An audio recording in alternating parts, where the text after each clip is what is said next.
नमस्कार माझ्या प्रिय विद्यार्थी बंधू आणि भगिनींनो, मी प्राध्यापक मारुती विठ्ठल शेळके आपल्या सर्वांचं मास्टरमाइंड करिअर अकॅडमीच्या व्यासपीठावरती सहर्ष असे स्वागत करीत आहे। आज आपण स्पर्धा परीक्षेच्या दृष्टीने आणि प्राचीन भारताच्या इतिहासातील एक अत्यंत महत्त्वाचा घटक पाहायला शिकायला सुरुवात करणार आहोत आणि तो घटक म्हणजे कोणता? मगध साम्राज्य। विद्यार्थी बंधू आणि भगिनींनो, आपल्या प्राचीन भारतामध्ये 16 महाजन पद होती आणि आपल्या परीक्षांना त्यांच्यावरती प्रश्न विचारला जातो।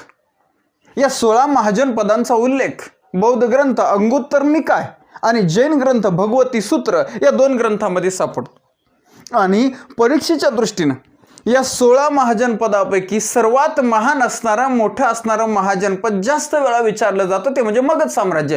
आणि म्हणून आपण मगध साम्राज्य स्वतंत्ररित्या आज पाहतोय, तुमच्यासाठी हे लेक्चर मी अपलोड करत आहे। इसवी सन पूर्व 7व्या आणि 6व्या शतकामध्ये या 16 महाजनपदांपैकी मगध, अवंती, कोशल आणि वत्स या महाजनपदामध्ये सर्वोत्तम बनण्यासाठी स्पर्धा सुरू होती। मात्र या स्पर्धेमध्ये यशस्वी ठरले मगध हे महाजनपद आणि मगध हे महाजनपद मगध साम्राज्य बनले। का बरं? मगध साम्राज्य सर्वोत्तम बनण्याच्या पाठीमागे काय कारण आहेत? सर्वप्रथम या मगध साम्राज्याचा उल्लेख झालेला आहे अथर्ववेदामध्ये आणि अथर्ववेदामध्ये या मगध साम्राज्याचा उल्लेख कीकट या नावाने झालेला आहे। मगध साम्राज्य सर्वोत्तम का बनले? ऐका, एक, या मगध साम्राज्याची राजधानी, मगध साम्राज्याची बऱ्याच वर्ष राजधानी होती राजगृह, जी 5 डोंगरांनी घेरलेली होती, वेढलेली होती आणि म्हणून सुरक्षिततेच्या दृष्टीने महत्त्वाचं काम तिनं केलंय। दुसरं कारण, या मगध साम्राज्यामध्ये उदयास आलेले काही शक्तिशाली समर्थ शासक। तिसरं कारण आहे की या मगध साम्राज्यामध्ये असणाऱ्या लोह पोलादाच्या किंवा लोखंडाच्या खाणी, या लोखंडाच्या खाणीमुळे अनेक शस्त्रास्त्र बनवण्यासाठी, विविध प्रकारच्या वस्तू बनवण्यासाठी मगध साम्राज्याला त्याचा उपयोग झाला। यानंतर या मगध साम्राज्यामधली सुपीक मृदा ही सुद्धा या मगध साम्राज्याच्या विकासासाठी कारणीभूत ठरली। याचबरोबर या साम्राज्यात इतर महाजनपदामध्ये असणाऱ्या अंधश्रद्धा, जुन्या रूढी परंपरा बाजूला सरून नव्या संकल्पना स्वीकारल्या आणि मगध साम्राज्य विकासाच्या प्रगतीच्या दिशेने धावू लागलं। यामध्ये एक साधी गोष्ट की नद्यावरून प्रवास करणं हे पाप मानलं जायचं, मात्र मगध साम्राज्यानं या नद्यावरून प्रवास करून जलवाहतुकीसाठी वापर केला आणि तो त्यांच्या फायद्याचा ठरला। ओके, अशा रीतीनं हे सर्व मगध साम्राज्याच्या विकासाचे आणि साम्राज्य बनण्याचे हे सर्व कारण आहेत। या मगध साम्राज्य हे सध्याच्या आधुनिक काळात कोणत्या भागामध्ये होतं? तर बिहार राज्यामध्ये, विशेषतः बिहार राज्यातील पाटणा, गया या जिल्ह्यांच्या प्रदेशामध्ये हे होतं। ओके, यानंतर या मगध साम्राज्याच्या राजधान्या, मगध साम्राज्याची सुरुवातीच्या काळात राजधानी होती गिरिव्रज, त्यानंतर राजगृह किंवा राजगीर, मधल्या काही काळामध्ये वैशाली ही राजधानी होती, त्यानंतर पाटलीपुत्र, अशा रीतीनं मगध साम्राज्याच्या या राजधान्याही झाल्या। यानंतर मगध साम्राज्याचा विस्तार उत्तरेकडे गंगा नदीपासून दक्षिणेकडे विंध्य पर्वतापर्यंत आणि पूर्वेकडे चंपा या ठिकाणापासून तर पश्चिमेकडे शोण नावाच्या नदीपर्यंत मगध साम्राज्याचा विस्तार झालेला होता।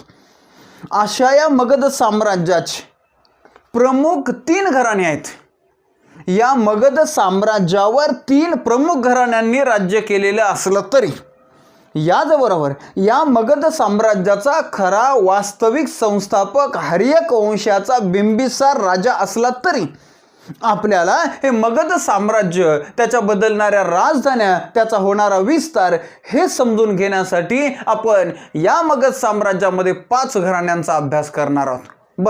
हे 5 घराणे कुठले हेही लक्षात असू द्या। त्यामध्ये पहिल्या क्रमांकाचं घराणं जे आहे ते आहे बृहद्रथ वंश।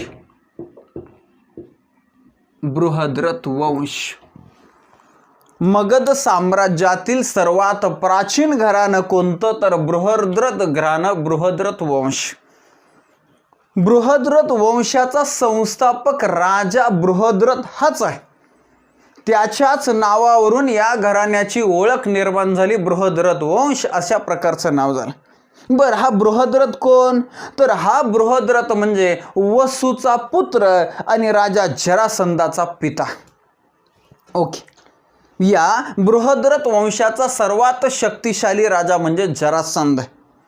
याने अनेक राजांचा पराभव केला, प्रशासकांचा, शासकांचा पराभव केला आणि आपल्या बृहद्रथ साम्राज्याची, मगध साम्राज्याचा विस्तार केला. बर, या राजा जरासंधाला भगवान श्रीकृष्णाच्या मदतीनं भीमानं मल्लयुद्धामध्ये पराभूत करून ठार केला आणि त्यानंतर जरासंधाचा मुलगा सहदेवाला गादीवरती बसवला. सहदेवानंतर बृहद्रथ वंशाच्या काही शासकांनी या साम्राज्यावरती राज्य केलं. यावेळी यांची राजधानी होती गिरिव्रज. गिरिव्रज ही त्यांची राजधानी होती. मात्र नंतरचे शासक शक्तीहीन निपजले, कर्तृत्वहीन निपजले आणि त्यामुळं बृहद्रथ वंशाचा शेवट झाला.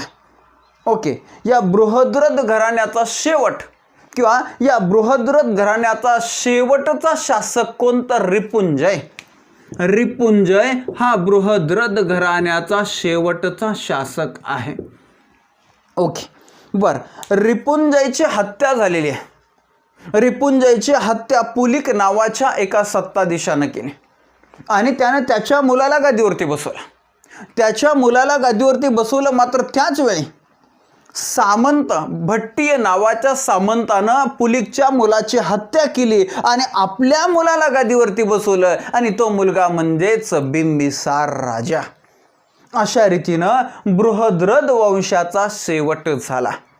ओके, बृहद्रथ वंशानंतर आपल्याला पुढचं एक घराणं वेगळ्या कारणासाठी पाहायचंय आणि ते वेगळ्या कारणासाठी पाहायचं असणारं घराणं म्हणजेच वैशालीचे लिच्छवी. वैशालीचे लिच्छवी. तर वैशालीचे लिच्छवी घराणं, लिच्छवी वंश जे आहे ते इसवी सन पूर्व 7व्या शतकामध्ये होऊन गेलेलं आहे. या घराण्याचा संस्थापक जो आहे तो इक्ष्वाकू मित्र, इक्ष्वाकू पुत्र राजा विशाल हा आहे.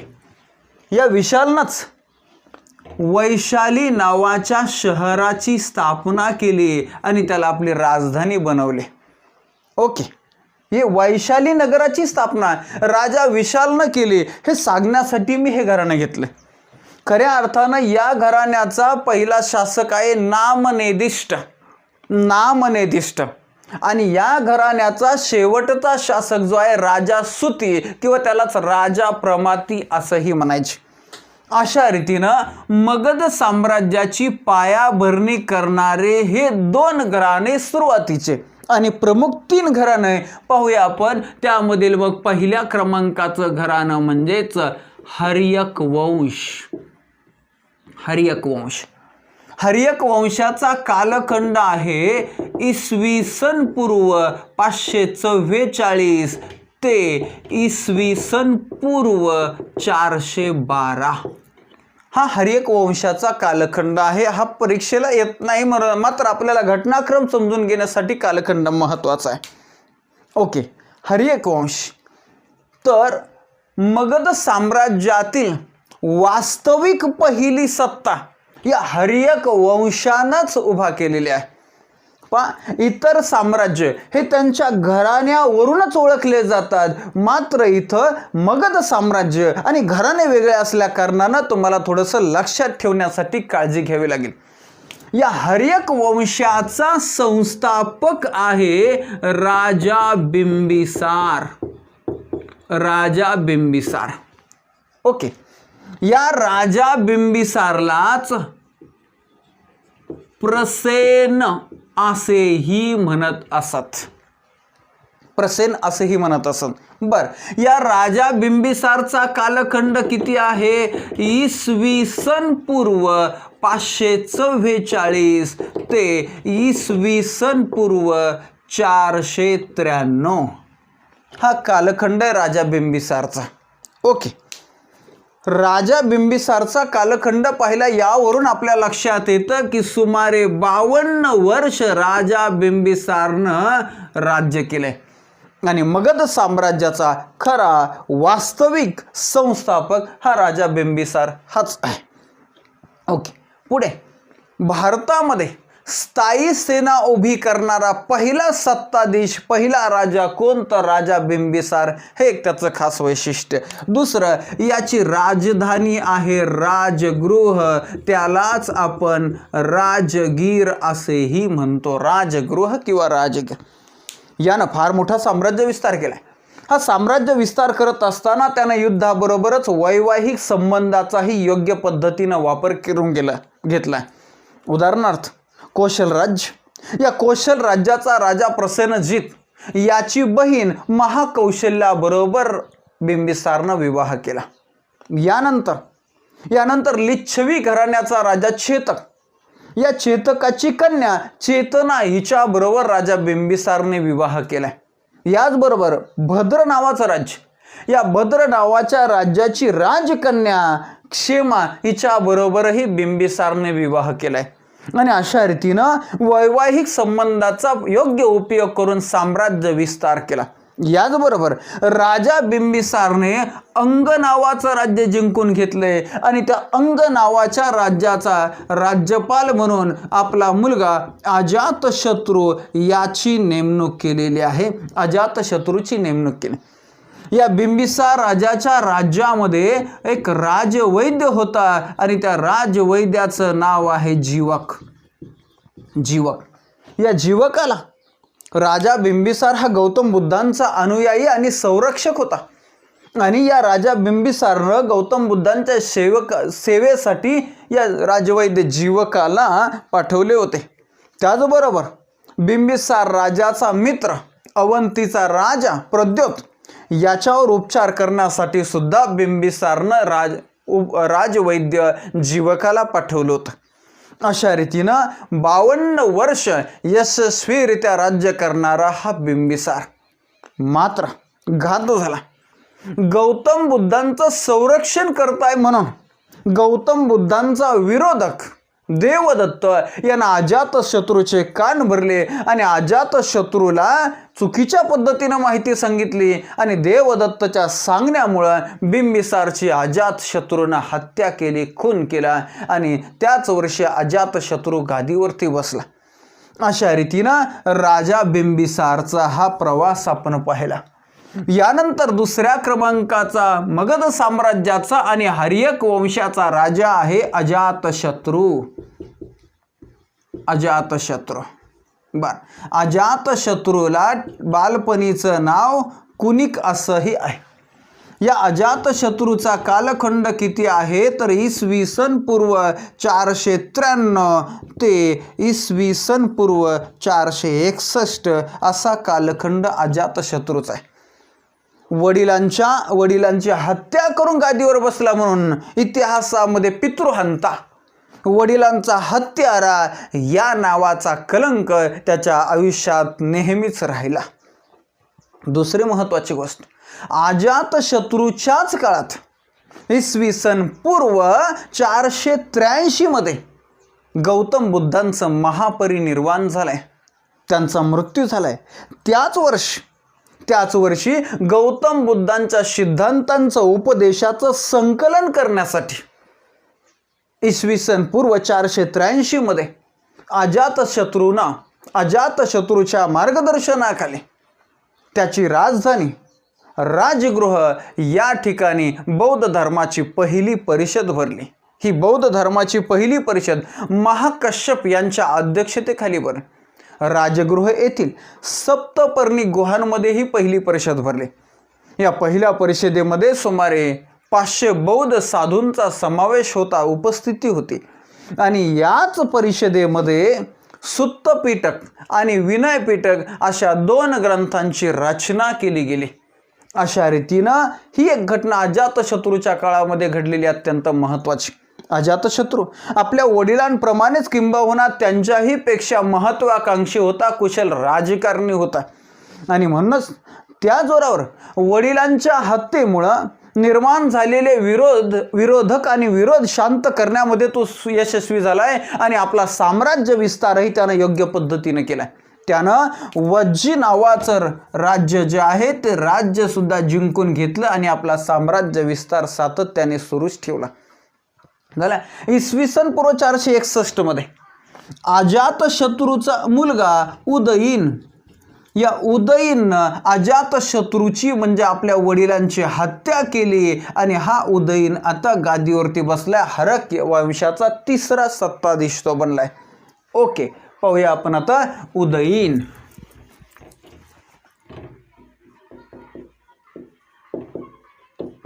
उदयीनलाच उदयभद्र असेही म्हणतात. उदयभद्र. आणि या उदयभद्रचा कालखंड आहे इसवी सन पूर्व 361 ते इसवी सन पूर्व 345 असा कालखंड आहे उदयीन.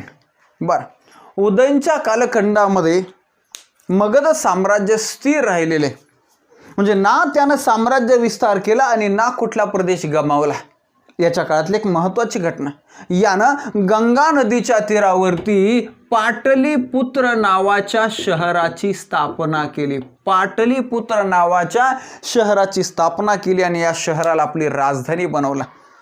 ज्या पाटलीपुत्रच मोगल सम्राट अकबरानं पाटणा असं नामकरण केलं, जे आज बिहारची राजधानी आहे. अशा रीतीने पाटलीपुत्र या शहराचा संस्थापक आणि ही राजधानी मगध साम्राज्याचे करणारा हा उदयीन. ओके, उदयीन, या उदयीनची ही हत्या झालेली आहे. अवंतीच्या गुप्तचरांनी उदयीनची इसवी सन पूर्व 345 मध्ये हत्या केली आणि मग हत्या केल्यानंतर उदयीनची सत्ता संपली. खरं तर हर्यक वंशाची सत्ता अजून काही काळ टिकलेली आहे. इसवी सन पूर्व 412 पर्यंत ती टिकलेली आहे. हर्यक वंशाचा शेवटचा राजा, शेवटचा शासक आहे नागदशक. हा शेवटचा शासक आहे नागदशक. ठीक आहे. याच्यानंतर आपल्याला हर्यक वंश संपल्यानंतर दुसरं घराणं मगध साम्राज्यामध्ये नावारूपाला आलंय. दुसऱ्या घराण्याचा कारभार आपल्याला पाहायचा आहे.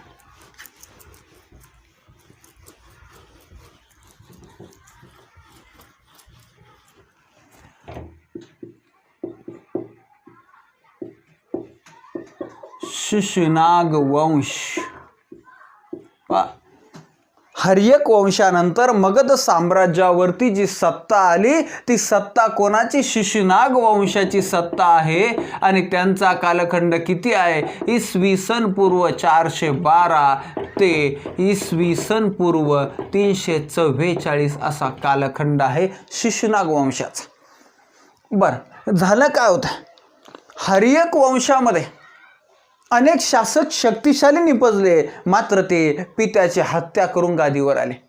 त्यामुळं मगध साम्राज्याची प्रजा नाराज होती आणि यामुळेच यांनी हर्यक वंशाचा सेनापती शिशुनाग याला हर्यक वंशाच्या प्रशासकांना बाजूला हटवून गादीवरती बसवलं. अशा रीतीनं शिशुनाग घराण्याची स्थापना झाली.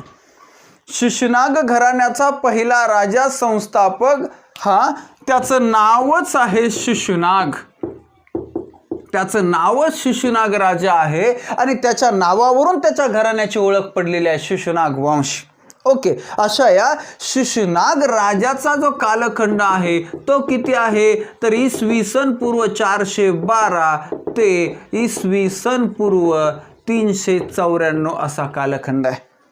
शिशुनाग वंशाचा पहिला राजा, शिशुनाग वंशाचा संस्थापक आहे हा शिशुनाग राजा. ओके, शिशुनाग राजानं हा साम्राज्य विस्ताराचा क्रम अविरत चालूच ठेवलाय. मग त्याने अवंती, वज्जी हे राज्य सुद्धा जिंकले आणि साम्राज्याचा विस्तार सातत्याने सुरू ठेवला. शिशुनाग राजाचा मृत्यू झाल्यानंतर त्याचा मुलगा गादीवरती बसलेला आहे, त्याचं नाव कालशोका. या कालशोका राजाला दुसरा एका नावाने ओळखलं जातं, त्याचं नाव काकवर्णा. आणि या काकवर्णाचा म्हणजेच कालशोका राजाचा कालखंड आहे इसवी सन पूर्व 394 ते इसवी सन पूर्व 366 असा कालखंड आहे कालशोका राजाचा. ओके, या कालशोका राजाच्या काळातली एक महत्त्वाची घटना. काय, कधी घडलेली घटना? तर घटना घडलेली आहे इसवी सन पूर्व 383 मध्ये. काय घटना आहे? तर बौद्ध धर्माची दुसरी परिषद जी आहे ती बौद्ध धर्माची दुसरी परिषद यानं राजधानी वैशाली या ठिकाणी सबकामी यांच्या अध्यक्षतेखाली भरवलेले कालशोका. आणि यानंतर याने आपली राजधानी पुन्हा एकदा पाटलीपुत्र बनवलेली आहे. अशा रीतीनं शिशुनाग घराण्याचे हे 2 शक्तिशाली राजे होऊन गेले. यानंतर या घराण्याच्या काही शासकांनी काही वर्ष राज्य केलं आणि शिशुनाग घराण्याचा शेवट झाला. शिशुनाग घराण्याचा शेवट केव्हा झाला? शिशुनाग घराण्याचा शेवट झाला इसवी सन पूर्व 344 मध्ये शिशुनाग घराण्याचा शेवट झालाय. आणि शिशुनाग घराण्याचा शेवटचा सत्ताधीश होता नंदीवर्धन. नंदीवर्धन हा शेवटचा सत्ताधीश आहे. आणि या शिशुनाग घराण्यानंतर मगध साम्राज्यामध्ये पुढचं घराणं आहे नंदवंश. नंदवंश. या नंदवंशाचा कालखंड आहे इसवी सन पूर्व 344 ते इसवी सन पूर्व 322. नंदवंशाची स्थापना कोणी केली? तर नंदवंशाची स्थापना केली महापद्मानंद नावाच्या राजानं. महापद्मानंद. ओके. या महापद्मानंदला उग्रसेन याही नावाने ओळखले जाय. नंदवंशाचा संस्थापक, नंदवंशाचा पहिला राजा, पहिला शासक, याचबरोबर भारताच्या इतिहासातील पहिला सम्राट म्हणून महापद्मानंद उग्रसेनचाच उल्लेख केला जातो. महापद्मानंद. दुसरे एक महत्त्वाचं वैशिष्ट्य आहे त्याचं. काय? भारतातील केंद्रीय शासन व्यवस्थेचा जनक कोणाला म्हणतात? तर महापद्मानंद यालाच केंद्रीय शासन व्यवस्थेचा जनक म्हणतात. व्याकरणकार पाणिनी, हे जे पाणिनी आहेत ते महापद्मानंदचे समकालीन आहेत, किंबहुना महापद्मानंदचे मित्र आहेत. महापद्मानंद नंतर नंदवंशाचा शासक बनलेला आहे धनानंद. धनानंद. या धनानंदला काही ठिकाणी घनानंद असाही धनानंदचा उल्लेख केलाय. धनानंदही शक्तिशाली होता, मात्र संपत्तीच्या हव्यासापायी त्यानं आपल्याच साम्राज्यातील जनतेवर, आपल्याच जनतेवरती अत्याचार केले, जनतेला लुटलं आणि त्याच्यामुळे जनतेमध्ये त्याच्या विरोधात असंतोष पसरला होता. याच्या संदर्भाची अजून एक महत्त्वाची गोष्ट कोणती? तर याच्याच काळात ग्रीक राजा सिकंदर किंवा अलेक्झांडरचं भारतावरती आक्रमण झालं. त्याच्याबरोबर त्याच्या काळात आलेल्या युनानी लेखकांनी या धनानंदचा अग्रजेत नावाने उल्लेख सुद्धा त्याचा केलेला आहे. अशा रीतीनं धनानंदावर हा एक प्रश्न विचारला जातो. अलेक्झांडरचं आक्रमण झालं तेव्हा मगध साम्राज्याचा शासक कोण होता? धनानंद. आणि या धनानंदाकडून चंद्रगुप्त मौर्यानं चाणक्य तथा विष्णुगुप्त तथा कौटिल्य यांच्या मदतीनं मगध साम्राज्य आपल्या ताब्यात घेतलं आणि मौर्य साम्राज्याची स्थापना केली. अशा रीतीनं बृहद्रथ या प्राचीन वंशापासून नंद या मगध साम्राज्यातील शेवटच्या वंशापर्यंत आपण मगध साम्राज्य पाहिलं. आजच्या या मगध साम्राज्यामध्ये आपण इथंच थांबणार आहे. पुढच्या भागामध्ये पाहूया मौर्य साम्राज्य. धन्यवाद.